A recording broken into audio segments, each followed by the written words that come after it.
Welcome back to the Graham Stephan Show. So today we're going to be talking about finances and relationships, because the one thing that you should never do is hide your debt from your partner, whether that be a boyfriend, girlfriend, fiance, husband, wife, whatever that may be. But this case is pretty much exactly that. Caleb Hammer, who interviews people and does these financial audits, interviewed this person who's hiding $30,000 of debt from her fiance. And today, I'm going to comment on it. As soon as you hit the like button and subscribe, because I promise you, this one is absolutely insane. So with that said, thank you so much, and now let's begin. My name is Sarah Elizabeth Warren. I'm from Louisville, Kentucky, and this is my financial audit. Did she say Sarah Elizabeth Warren? Like the Elizabeth Warren that's trying to ban crypto and trying to anti all of that sort of stuff? Interesting middle and last name. We work for Vine Notifications, which is victim notifications. So what do you make a year in this position? my take home is a little less than $5,000 a week. A week? Oh God, no. A month, sorry. Oh, geez. At first I'm like, whoa, $5,000 a week take home? Jeez. That's basically $1,000 a day, excluding weekends. No, okay, $5,000 a month. How does she mess that up? You got laid off twice from two different companies? So one was like a technology company. Yeah. Loved it, worked in access control for a long time. Did you do well in that position?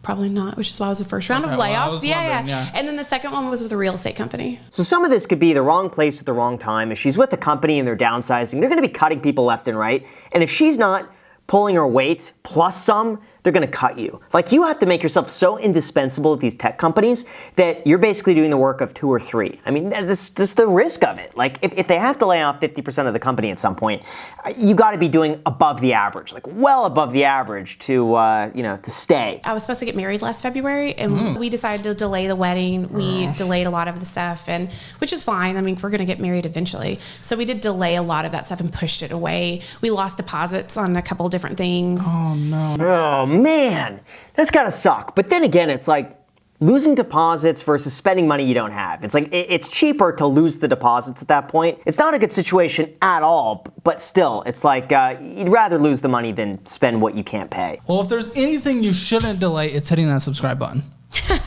Or smashing the like button for the YouTube algorithm if you haven't done that already. Hey, how is that? Experian credit report for $20. Recurring. Oh, and then I'll just cancel it. I guess no. Do you remember signing up for it? Yeah. Okay, I definitely would not do that. $20 a month. Yeah, you know what? I mean, listen, if you're really on it for monitoring your credit, listen, there are worse things to spend your money on. But you could also get almost the identical thing for free. So I would always opt for the free version unless you're really on it. But at the same time, it's you don't need to know your credit score every single month like clockwork for $20. Apple Bill. Lyft ride. Travel lot, is it reimbursed? So it is. So that is actually from work. I need to get that reimbursed. Okay. Yeah, your thing is Apple Bill and then pizza and McDonald's. Wow, why aren't you going to pizza and McDonald's? No. If you're in debt, you eat at home. I don't get it. It's if you're in debt, you're spending money now you don't have. That could be better just spent paying down the debt. Because the debt's costing so much money. Just imagine you have $10,000 of debt and the interest rate's 8%. That's $800 a year that you're just spending in interest that you're not paying it down. So just think every time you go to fast food, everything becomes 8% more expensive because you're not paying down the debt. Look at it that way. Assuming it's 8%, probably for her it could be 20%. So that's your checking account though. Let's see what this is. Are the rest just debts? Yeah. Was there anything good? No. Do you have any savings? No. You don't have any savings? I don't. You don't have an emergency, anything, a start, okay. Yeah. All right, so she's got to start there. The first thing she's got to do is save $1,000, right? That's the Dave Ramsey method where, if you save $1,000, psychologically it gives you the boost that you could do it. It gets you on the right track, and she has got $1,000 then to fall back on. So I think psychologically that makes a huge difference. So maxed out Capital One. Yep. Your minimum monthly payment actually isn't crazy, but that's actually probably a bad thing. Yeah. $32 a month. Wow. That's insane. To me, that's almost criminal that she could have a $1,000 maxed out credit line and just be required to pay $32 a month. Why? It's just most of that's just interest. She's not really paying off much of the principal doing that. It's going to take her forever to pay that thing down. Which I know immediately people are like, oh, that's actually not insane, but this is one statement. We have quite a few to go through. Yeah. You've had a fee charged $8, and the interest rate is basically 30%. 30%! 30% in interest. Well, that's what happens when you have unsecured debt. Because the thing is, with something like a credit card, when somebody doesn't pay it off, the chances of them actually collecting on that debt is nothing. They have to charge such a high interest rate, otherwise they wouldn't make money, because so many people charge it up, don't pay it off, it goes into collections, they sell it for pennies on the dollar, and then you get hounded until, eventually you settle and you pay some of it, or it's on your credit for 7 years. 30% interest, though, means that anytime she's not paying down that credit card, everything she is spending is 30% more expensive because of that. That's a terrible position to be in. $535.33. Jeez. What is the interest rate on this? Do you know? By chance? I think it's like 27. 20? I think it's pretty high. No. Yeah. Oh, it is 19.9% interest. Yikes. Again, it's just like everything she has is such high interest. I don't get how she could justify spending any money on this point if it's not just paying down these debts. What is this thing? Do you have 2 cards through Credit One? I have 3. 3 cards? How do these companies get away with issuing cards?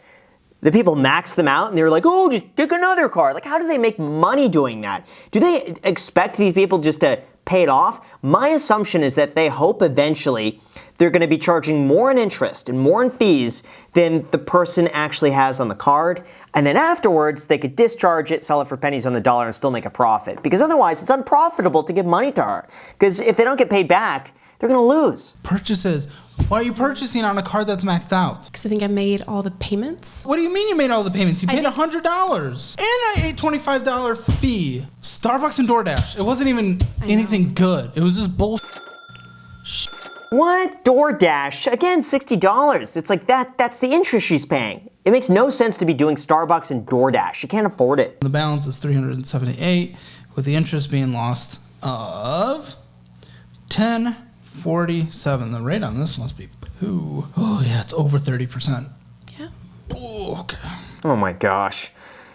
Again, it's like they have to charge the interest rate because she's not paying it down. They're not getting their money back. They could be held liable for a lot of money if she just doesn't pay. Prosper.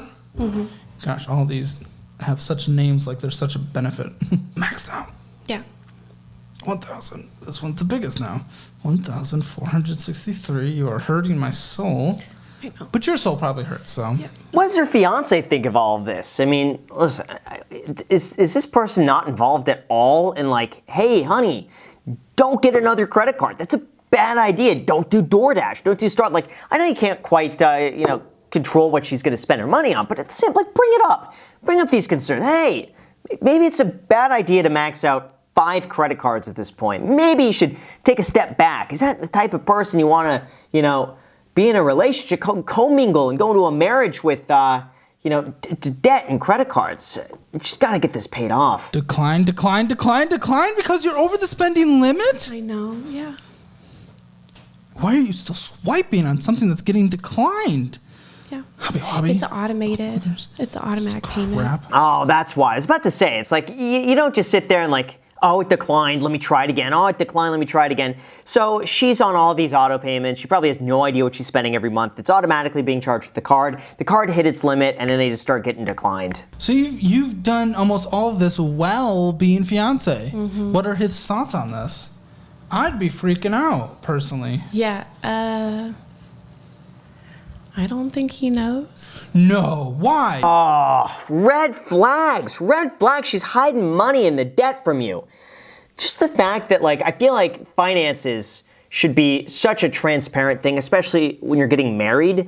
I mean, I think, by the way, you should be, open about your finances when you get serious in a relationship. I think both people should come together and say, hey, you know what? These are my debts. This is what I'm coming into. Here's how I'm planning to tackle this. It's going to affect both of them.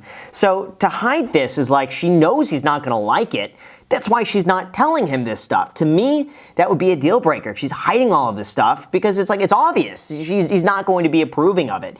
At what point do you bring that up? Like, do you just get married and then be like, oh, by the way, honey, here's all the credit cards. Good luck. I don't know how that's going to go over. I think I pay almost all the bills. No offense, but you're the one paying all the bills? I know. Why? No, it's fair. It's just kind of how it's always been. What? She's paying bills and she's not even married? Why is she paying his bills too? I don't get that. I mean, I could see if they're married, if she's handling the finances. But given this, that's like giving Mr. Magoo the keys to drive a car. It's just like, you shouldn't do that. Why is she the one responsible for that? She's not capable of doing that. How much does he think exists? What does he know versus what does he not know? Maybe a few credit cards. A few credit cards? Yeah. Does he know they're maxed out? No. Does he watch my show? He does, because we watched it together. Oh, you're in trouble. I know. Oh, man. I would be looking at this as her fiance and just be like, yo, this is not good at all. Why? Do you think you've gotten into more habits of things by chance? Yeah. Like, just poor habits. Like, just not changing lifestyle. You know what? She's at least very forthright with where she went wrong. You know, falling into expensive lifestyles, keeping it up when she can't afford it, expecting that one day it's going to go away because she's going to make more money and be able to pay it off. But it's like, you know, you got to stick with the basics. You got to spend less than you make, always. Don't put anything on a credit card that you can't pay for outright. In our case, I think it might be best just go the cash method. You know, just get rid of credit cards entirely. You have minimum monthly payments in order to not go, not miss any payments of $1,308. But not only that, you are losing $450 a month in interests right now. Interest. Look at that, $450 a month. Come on, and that's after tax. So she's got to be pulling in like $700 a month gross to be able to have $450 left over every month just to pay off interest. I'm not crying right now. I just got something in my eye. It's like a fucking dust or something like that, but I could be crying. What's your rent or your portion of the rent? So it's $1,600 a month. Is all you? Yeah, because he's not been working full time, so. Oh, jeez. Yeah. He needs to work full time too. She's got to tell him about this, and if they're planning to get married, they got to team up on this and chip away at it together. Like, now, listen, this is her debt; she should be taking care of it. But at the same time, if he's not working full time and he's able to work full time, she's not able to subsidize him. So now he's got to, get his butt in gear and make up for some of this. So in order for you to survive right now, Yeah. your minimum existence just from you is $3,909. That's basically 80%. 80% of your money is gone. Yeah. You have $1,000 left over. 1,000. Okay. Yeah, yikes. It's going to be tough, but she should be able to just pay down that debt. If she just does this for a year and maybe tries increasing her income, plus with her husband's, future husband, maybe husband's help, depending on how that conversation goes, she could be debt-free within a year. You know? So it's not the end of the world. She's got to be disciplined about it. I mean, if you were able to put $1,000 towards this, $1,000 a month, not taking into account any interest, Yeah. would take 30 months. It's probably going to be like more like 35, 40 months with interest. Yeah. Never mind. I got that wrong. Caleb's right. It's going to take almost 3 years, okay? So ignore what I just said. Ignore that. That was bad. I was not doing math correctly. So ignore. If you could have $2,000 together, you could do this in like a year and a half. Yeah. But I think having something on the weekend to cut into like my fun time. Oh gosh, fun time. Well, how much fun is that debt? That debt ain't fun. I promise you that. You're not having fun with that. So the alternative is paying it off. You need to budget. You need to increase your income. You need to decrease your outflow. And you need to tie the knot. And you need to have an open, frank conversation with him and then figure out what your game plan is going forward. But right now, this is bad and you will never be able to retire. You'll die in debt with this. Any final thoughts? Thank you. Yeah, you know what? That's good. She's not making any excuses. She's taking it like a champ, and hopefully we see some changes. I have a feeling with her, she seems like she'd actually make a change. You know what? Honestly, if she just can make some more money, work some weekends, she could get this taken care of. The bigger issue, I would say, is probably with her future husband, okay? She hasn't told him about any of this for, how many years has this been going on that she's just kept this silent. So I would be a bit concerned about that, but overall, great advice from Caleb. Thank you so much for watching. I really appreciate it. If you enjoy these videos, subscribe to Caleb down below in the description. Feel free to subscribe here, hit the like button for the YouTube algorithm. With that said, until next time, enjoy.